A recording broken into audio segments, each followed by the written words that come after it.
j'ai obtenu mon diplôme de pilote. L'icône Fatoumata Binta Diallo, dite Binta Pilote, n'est plus.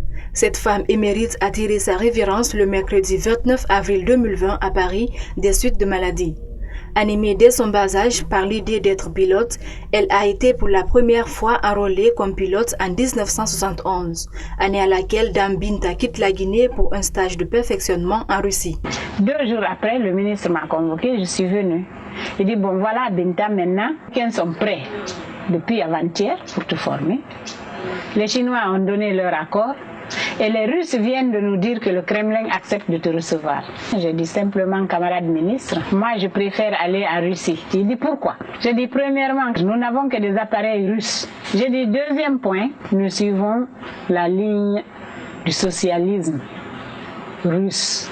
De retour au pays en 1976, Binta Pilote est gradée commandant de bord et rejoint l'équipage présidentiel pour être la première femme à conduire le feu président Ahmed Sékou Touré ainsi que d'autres chefs d'État comme Oumar Bongo. Quand j'ai eu le privilège de conduire le premier magistrat de notre pays, quand je suis rentrée chez moi ce jour-là, je vous assure que je n'ai pas dormi, tellement que j'étais dans l'euphorie. J'ai eu le privilège de faire partie de l'équipage présidentiel. Le président Ahmed Sékou Touré était très fier d'être conduit par une femme. C'est ainsi que j'ai eu à piloter beaucoup de chefs d'État africains. J'ai eu même à piloter le premier imam de la Mecque qui ne saluait pas de femmes. On est monté, on est arrivé, on a fait tout le périple.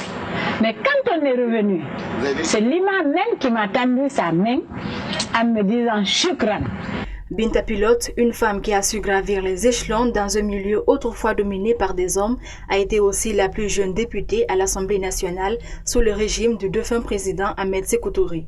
Elle y siégera jusqu'à la mort du responsable suprême de la révolution. Binta, avec son courage, son intelligence, sa dextérité, elle est arrivée à maîtriser l'hélicoptère. Au sortir, elle était commandante de bord.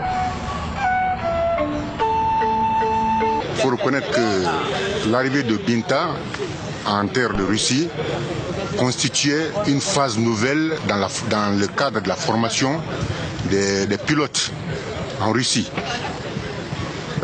Elle constituait effectivement la première femme qui devrait être formée comme pilote dans les écoles professionnelles de Russie.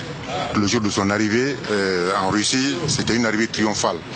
Elle a été accueillie, n'est-ce pas, par des grandes autorités militaires qui ont constitué une délégation pour la recevoir depuis l'aéroport jusqu'au centre de formation.